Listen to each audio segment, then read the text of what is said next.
Hello, everyone. We are with Jennifer Kumiyama. Again, she's a singer, actress, advocate, does all the things, and it's just radiant and incredible. So I just want to say thank you for being here with me today and starting off our little conversation with Bread. It has just been quite amazing. So nice to be here with Brandon. Perfect. Just a little background on her. She kind of got her start in 2000 with Warner Bros. Reality show Pop Stars 2. She's been featured in Variety Magazine and TV Guide. She was casted in Disney's Aladdin, a Musical Spectacular at Disney California Adventure Theme Park. And correct me if I'm wrong, you were the first performer in a wheelchair on any Disney stage. Yes. Oh Yes. my gosh, just doing all that. Still am. Yes, an icon. We're speaking with an icon. Oh, that's gracious of you. Of course. In 2010, you were Miss Wheelchair California. In 2011, first runner-up Miss Wheelchair America. You've sang at the House of Blues, which if anyone has watched Freaky Friday, it was featured on there. You're on MTV's Awkward, great show. And you're in a movie called The Sessions, and you've also sang with Idina Menzel. Is that correct? Yes. We sang for Broadway Cares Equity Fights AIDS Easter Bonnet competition. So that was really awesome too. Amazing. And aside from like kind of the entertainment world, you are also on the board of directors as a member of the Disabled Resources Center. You were elected AD 70 delegate in the California Democratic Party, which was pretty recent, as I understand. You are on the Citizens Advisory Commission on Disabilities. And also, correct me if I'm wrong, currently chair of the bylaws committee for Miss Wheelchair America. Yes. So everything that I just read, I'm just like not understanding how you did all of that and are still awake, you know? I've discovered in the world of the pandemic that being remote is the key to wearing multiple hats. So I make sure I get good sleep and that my calendar is straight. Yeah. If it's not, then I'm not. So we love a time management queen. So actually that kind of leads me into my first question. How have you been during this whole quarantine? Like, kind of tell me from your perspective, like being in the entertainment industry and just like disability advocacy, what have you kind of been doing during this whole like staying inside time?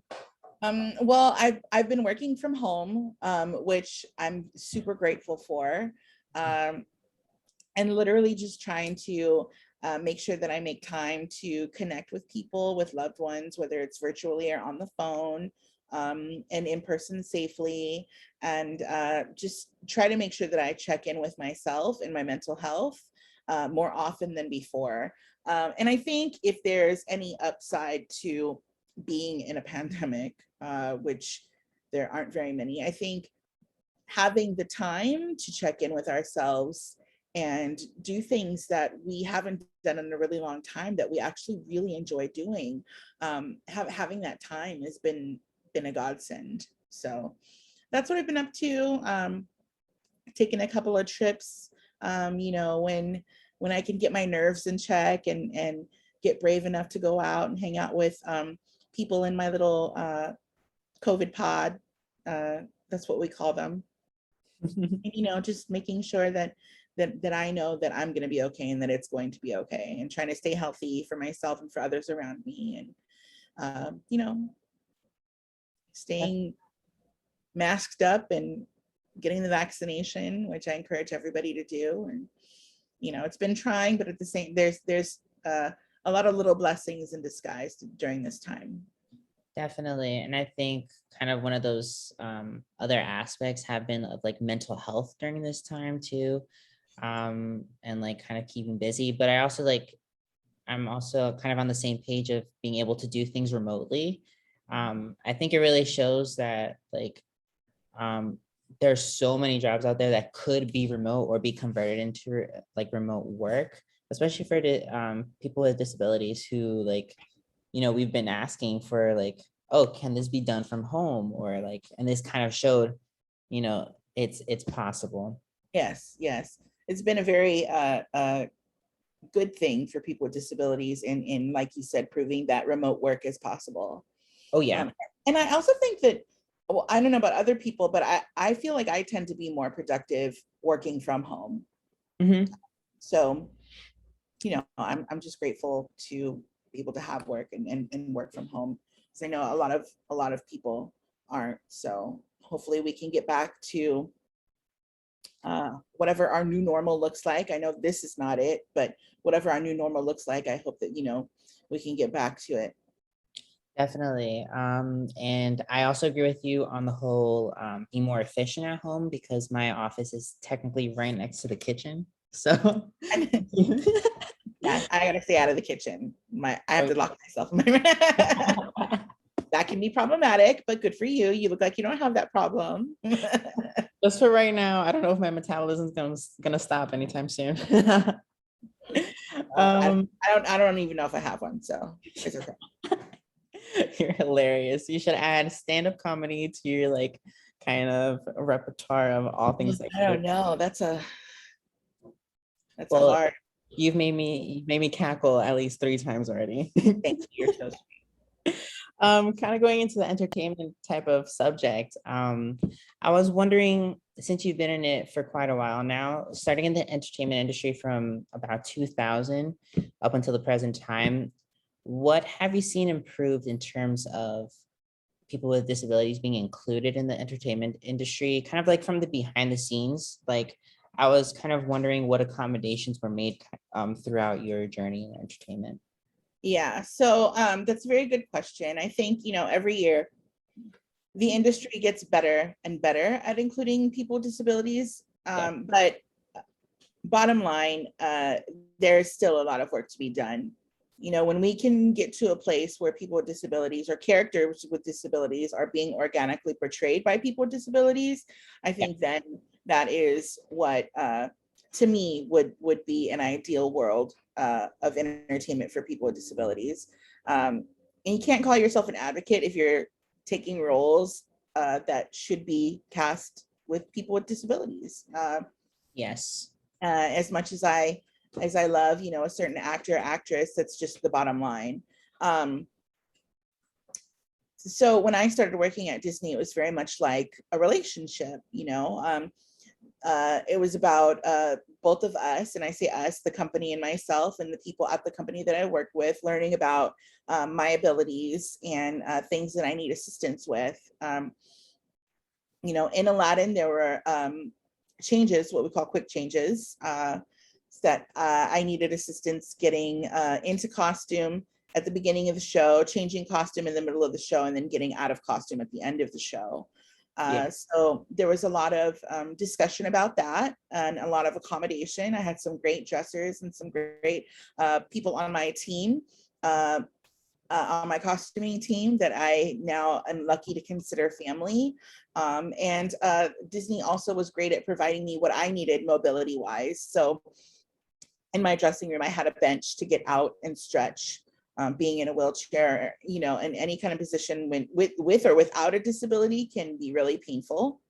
And it was just a great working relationship, and I was there for 13 years. So that was awesome. So were there, or actually the better question is, when you got casted as part of the show, did they already have like accommodation set, or they're just like, okay, like we need a conversation with you and we need to lay out? No, we definitely had multiple conversations. There wasn't any plan on casting somebody with a disability, let alone somebody in a wheelchair. So it was a learning process. And, I think that's where I benefit, was that it was a new show. So it was being built from the ground up. They knew that I was coming in once I was cast. So, the people building the stage made, the ramp and all the necessary changes for, a stage to be accessible with somebody in a wheelchair.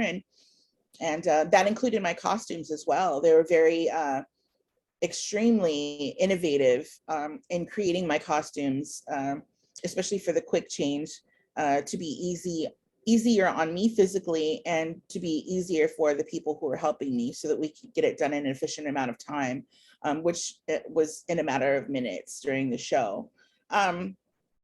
So, you know, it was a learning experience, but honestly, it was the best experience in my life. I've met some amazing people who I'm so incredibly blessed to call family. And we, even though the show's been closed since 2016, we still keep in contact with each other. We're all still there for each other. And it's truly one of the greatest gifts in my life. I love that. And with the couple of clips I've seen from YouTube, it looks like it was a blast, or like some of the pictures I've seen. And kind of tying into live shows and contrasting it to like being on film, what has been the difference between, you know, like the live musical and then doing, for example, like MTV's Awkward or doing like the sessions? What was the biggest difference for you there? I mean, aside from the audience. I think that for me was live audience. You know, as a live performer, we strive for perfection, right? Yeah. And not that other people in other aspects of the industry don't. It's just you don't get to do it over in front of a live audience. Like it's one and done. That's it. You know, what you put out there is out there. I think I did the sessions before I did Awkward, and being so green and so new to film or even TV, I remember there was one time where I read a set description like it was a line.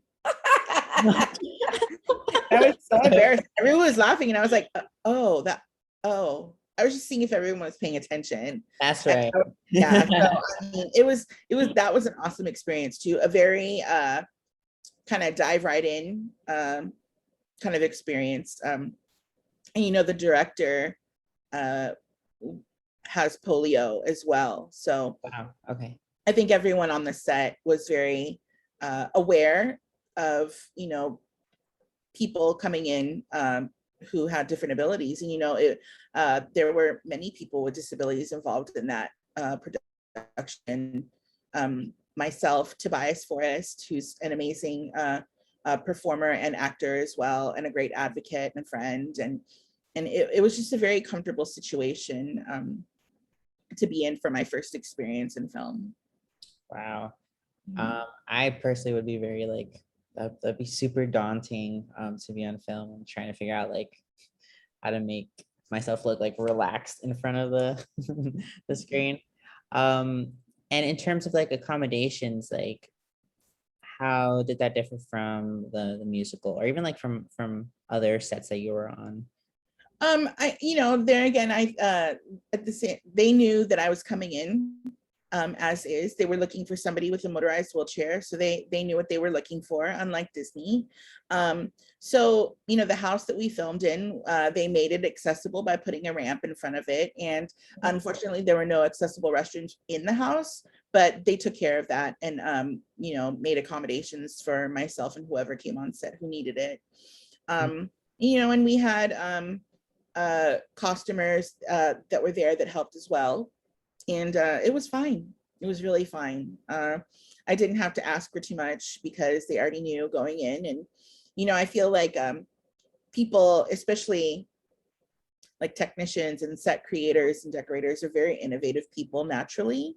So, you know, if there was a door that I had to open, you know, they rigged it already with like some sort of contraption where it looked like I was opening the door, but I wasn't, and things like that. So it was really awesome. I love that, especially I think it like proves to other like directors and whatever movies that are coming out in the future, like as long as there's like a conversation had with the talent, even if they have a disability, it's like it's possible to still create a great end product, which the sessions was of sure. Like for I saw like some of it already. I need to finish the movie, but I think it's just a testament to like how the entertainment industry can change and should change, because there are so many people with disabilities that have so much talent, and it's just like given the chance, it could definitely be possible. So on my own behalf, thank you so much for like putting yourself Oh, in the space of entertainment, because like a part of me would love to kind of like delve into that area a bit more too. I just like I've never seen until like, you and like some others that have been up on like stage film, like to really prove that point. So I do commend you on that. thank you, thank you. And being an advocate is not only speaking up and making change for myself personally, but it's paving the way for the generations behind us. And Yeah. and I know you do a very good job of doing that for the generation behind you. But it's why we do it. And I just got done having a really important discussion with the contestants of Miss Wheelchair America, because they're competing this week, and we talked about intersectionality Yeah.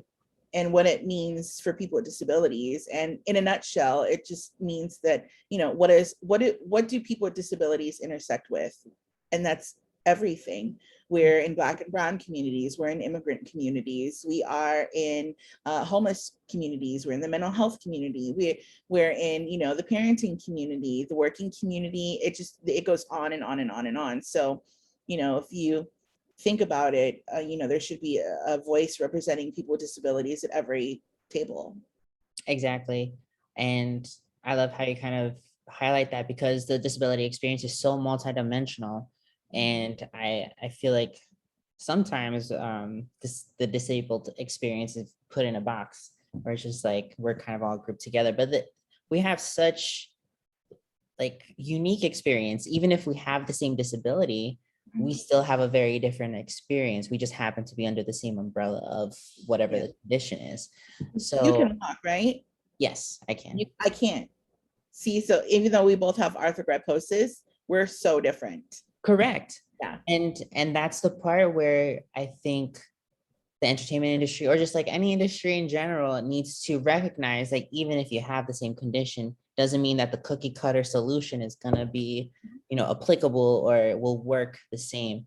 And I think that's why I commend you so much on being in the entertainment industry, to force those conversations to be had in terms of like what works for you. And that way, it serves as like a template of like, okay, we need to have a discussion. This is like the accommodation we need, and this is how we kind of go about it. So I think that's just super impressive. And is that kind of what you focus on in the Disabled Resources Center? Like, The Disabled Resources Center is an independent living center. So our goal there, my goal as a board member, or my job as a board member, is to, support them, whether it be in fundraising or other ways that we can serve the disability community in the greater Long Beach area. So they do everything from helping folks find accessible housing, to helping them find caregivers, to helping them find the resources to find accessible and affordable housing or caregivers, job training. The list really goes on and on. They do a lot of youth development work with youth with disabilities. And independent living centers are just a great center, a great hub for people with disabilities who are looking to be more independent in life. I have my own apartment. Living at home is one of the greatest things. Having my own place is so liberating and so awesome. And I can't imagine not having that choice to live at home and to receive care at home. So it's really awesome. I love that. And also just like, thank you for being vulnerable and, willing to talk about all of these conversations that I think helps kind of like show how multidimensional, how many like aspects there are to consider here. I also kind of want to go back to like the session's topics of like intimacy, specifically. Going into that movie, how like what were your perceptions, or like what did you like learn about like those types of conversations involving intimacy? Well, when I filmed the sessions, I was 30. I was 31 actually. So I had just gotten to a place where I was comfortable with my physical appearance. Yeah. And it wasn't an easy place to arrive to. And relationships were difficult. I think at that time, I had only been in one serious relationship. And I think what it taught me was that there is one thing that all people have in common, and that is that we want to be loved and we want to love, which a lot of people who aren't in the disability community don't really think about. You know, disabled intimacy is very real. And, you know, I don't think being in the film taught me anything that I didn't know at that point in my life, but I think it was a great reminder for those who saw it that, you know, all people want one thing, to love and to be loved, you know, and there again, you know, disability is intersectional, and that includes intimacy as well. Exactly. Mhm. And I think because our conversation is like so layered, I absolutely love when like movies like this come out. It helps kind of just allow a catalyst of motivation to talk about those things. Um, and like for example, I'm not sure if you're familiar with the show Special with Ryan O'Connell in it. It's on. No, I haven't seen it yet. Oh Okay. yes, actually I have. I think I've seen the first season and I blew through it. I could not take my eyes off of it. Yeah, and I think that's just like another example of just like I think the entertainment industry is like starting to see the value in having those narratives be a bit more public, Mhm. and like the willingness of, you know, putting it on screen so like even able-bodied people can see like though we are different, our Mhm. experience, we still have overlapping experiences even in the intersectionality of our life. Mhm. um so I'm so glad that we have people like you, and you know, having these movies come to light. I think it's just super important, especially for like our younger generation too, just to like realize, you know, we're not in this just one box Mhm. that maybe society maybe has for us as Mhm. women. But any like takeaways from the session specifically? I really think it's an interesting movie that at Um, the end of wrapping. I think the content was great. The writer and the director is phenomenal. I think Mark O'Brien's story was very important. You know, he was a 40-year-old man who was still a virgin, Yeah. and he lived in an iron lung and he had polio. And, you know, wanting or craving intimacy is a very human feeling. Yeah. Uh, and I think that the sessions definitely brought attention to to making that relatable, not just for people with disabilities, but for people, period. Definitely. I think it helps makes the conversation more comfortable, or at least normalized. It might still be uncomfortable, but I'm glad we're having those conversations a I bit more. remember when my parents saw it, they were like, I was like, don't say nothing because I bought your steak dinner and that's what I bought it with, that money. So yeah, I mean, my parents have always been, you know, pretty progressive. So I'm they're glad. very supportive. But I mean, some of the things I say in that film, they were like, Yeah. it's just really funny to watch them, you know, react to it. So I'm glad you brought them up too. Like from when you were a child up until now, how has that evolution of like their understanding of disability like kind of, I guess, grown? Well, from your perspective, of course. so my parents were very young when they had me, 20 and under. Uh, so them being babies themselves and then having, you know, a child with a disability, I think much definitely like shook them into maturity. They had to make some really tough decisions. Um, my grandmother, my maternal grandmother, was a nurse, so she definitely was very vocal and a huge advocate for myself and for my parents. You know, I was born in 1980, so you know, there were not a lot of medical professionals who were exposed to or knew of arthrogryposis. So their suggestion was to immediately amputate all four of my limbs. And My grandmother, told my parents absolutely not, Yeah. because it wasn't necessary. And I think it really helped having young parents because they were in their youth, so like, carefree and like very open to not really putting any limitations on me and letting me find those limitations myself. I'm the oldest of 6 kids. I was raised in a blended family, so I grew up with a stepmom and a stepdad, and it was crazy. I tell a lot of people think, a lot of people without disabilities will look at someone with a disability and think that that is the most difficult part of their life. And in reality, it wasn't. It was the family dynamic, and other things. So, I'm just really blessed to have 4 parents who let me be me. Yeah, Yeah. definitely. And I'm sorry, I have to really go back to that statement of the doctors thinking about amputating all 4 limbs. That also goes to show like how far medicine has come, or at least the awareness of arthrogryposis. Wow, I'm sorry, that made me speechless for a second. I mean, it's crazy to think about. I used to think that my dad was joking until I started hearing it from my mom, and I was like, wait, that really happened? Wow. So, my parents are super strong people.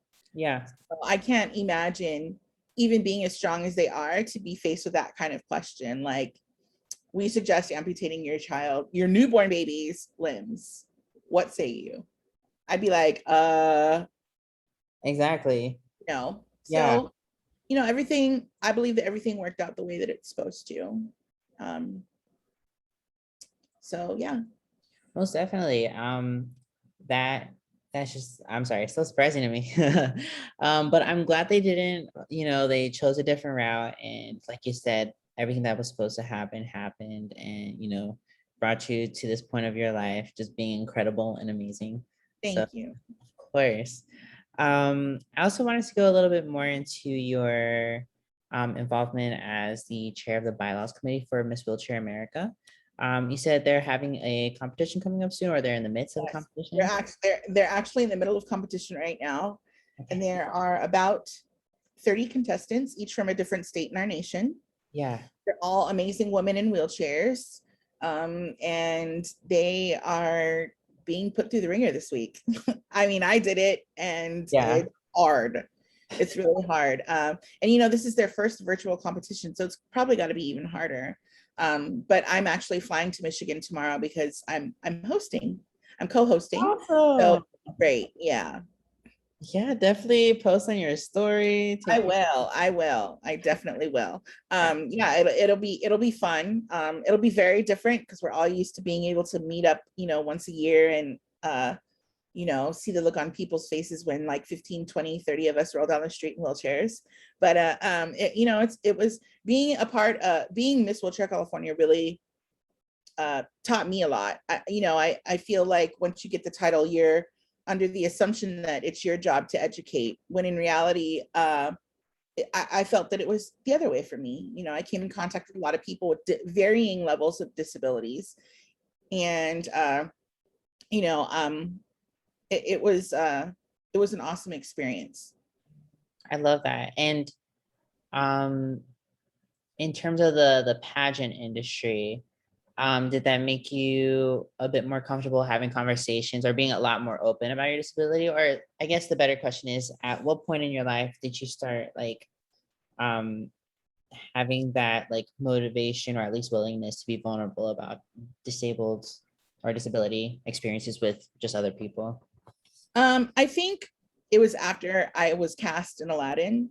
Once I realized that getting that job was way bigger than me fulfilling a personal goal and dream, I think that's when it became easier. I feel like there's so much to learn by sharing my story, and there's so much for me to learn, the opposite way of me listening to other people's stories.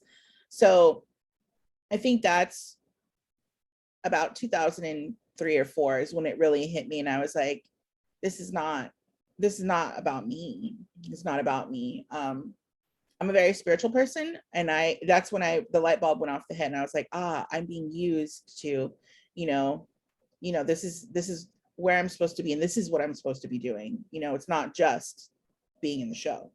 So Correct. And like you have a huge platform to like inspire so many people, and well, not even inspire, but just like I think change conversations, change the notions of what it is to be disabled.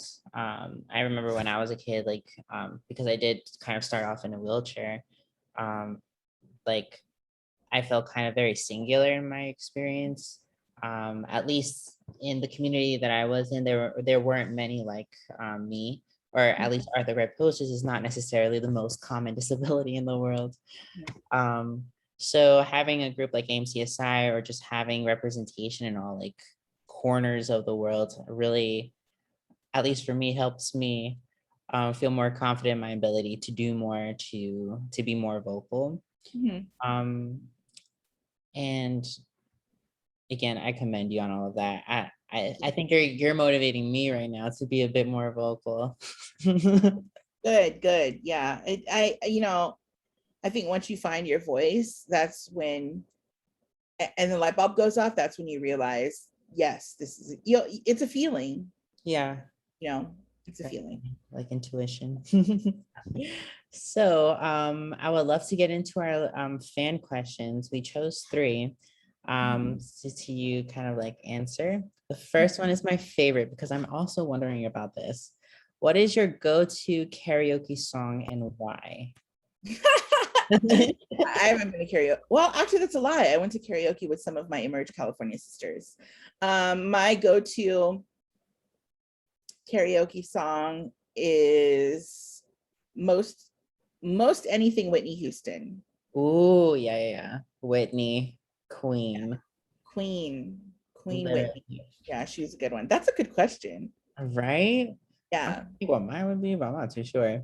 But Whitney is solid. Anything Whitney. Our second question is, any current projects, either in entertainment or disability advocacy, like what's going on in your life? Good question. So there is an act called the Better Care, Better Jobs Act, and it is it will provide $400 billion in resources for people with disabilities and their caregivers. So I think it's very important to recognize caregivers and the hard work that they do, and also recognize the fact that they don't get paid what they should be paid for. Number one. Number two, they don't get paid time off. I think it's 3 days a year. And we all know that caring for others requires someone to really care for themselves first. Yeah. They need access to benefits and a livable wage. $14 or $15 an hour is not a livable wage. And for the skill in the job of caregiving, they should be paid what they're worth, and it's definitely more than $15. Having in-home healthcare allows a lot of people with disabilities to live and receive care at home, and to have that choice is it's a right, and everybody deserves that right. So call your Congress members and let them know that you support the Better Care, Better Jobs Act for the full amount, which is $400 billion.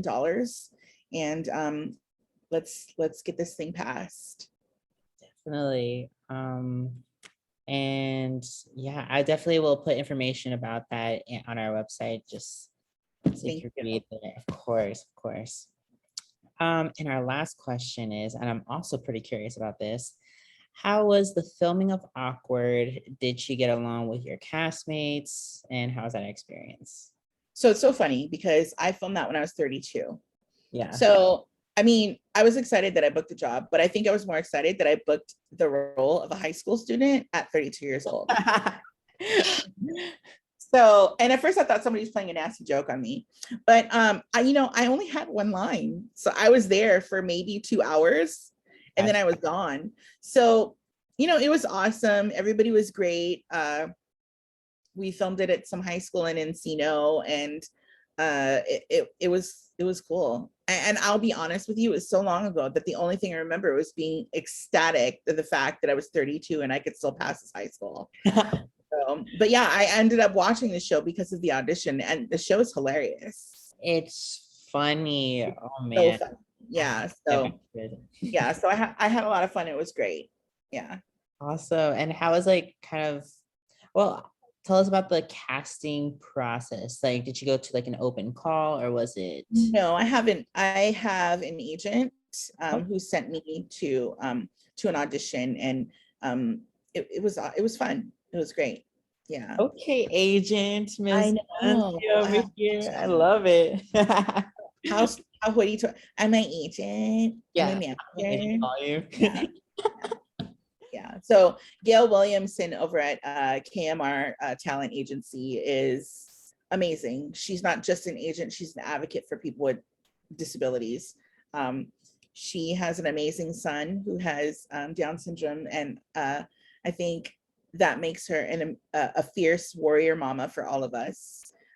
So she's great. And I have an awesome manager who's actually my cousin over at Cheryl Martin Talent Agency. So, you know, she's great. She does a lot of stuff too. So I love that. we just need this pandemic to be over. Yes, you and me both are like So over people, this. please get vaccinated. Please wear your masks. Wear the masks, please. Yes. So I would love to give you the floor just to promote anything, or if you have any sort of like advice for our younger generation that you'd like to, provide some wisdom. Mhm. I think if I could give any sort of advice to our younger generation is that there's nothing wrong with speaking up. I know that when I was younger, I had a really hard time speaking up. I was very, very shy. And I know that a lot of it had to do with the way that I looked. You know, I couldn't find that pride in my youth of who I am and and me as a whole person until I got older. But you know, I always think of disability like this. If our creator wanted us to be completely independent, he would have made one person and that's it. But he makes people with different levels of ability so that we can help other people. And that's what we're here for. We may live our life differently, but we still live a life, and it's still a full life. And we're fearless. And just, remember that, don't ever forget your worth, and what you deserve. Oh, I love that. Add a motivational speaker to Uh, abilities because I'm here for it. Oh man. Well, thank you so much for opening up my eyes, and I'm sure a lot more people about like the entertainment industry. I think it has a really long lasting rep of just like being perfect on screen and just showing kind of like one type of narrative. So I'm glad that we are pushing that, the envelope of this is not the only thing that happens in the world. So I appreciate you being in that space. I'm also like super excited to see what else you do in terms of like disability advocacy and all like the 20,000 positions you hold. And I hope you have a safe trip to Michigan. Thank you. Michigan? Yes, Grand Okay, Rapids, cool. Michigan. Yeah, we'll definitely be looking at your IG story and all of those things. But Thank overall, thank you so much for your time and just, speaking with me and just um providing some radiance in a lot of dark times that, I think people need to just, see someone, an example of, what is possible and how impossibility is not a permanent thing, but something that we can actually surpass. So thank you so much. And thank you to everyone who tuned in. We'll have the recording on our website. So you can see us on the website as well as our YouTube channel. And go ahead and follow Jennifer on her Instagram. She has amazing content. YouTube her. Her voice is gold, literal gold. Absolutely. So I hope everyone has a wonderful day.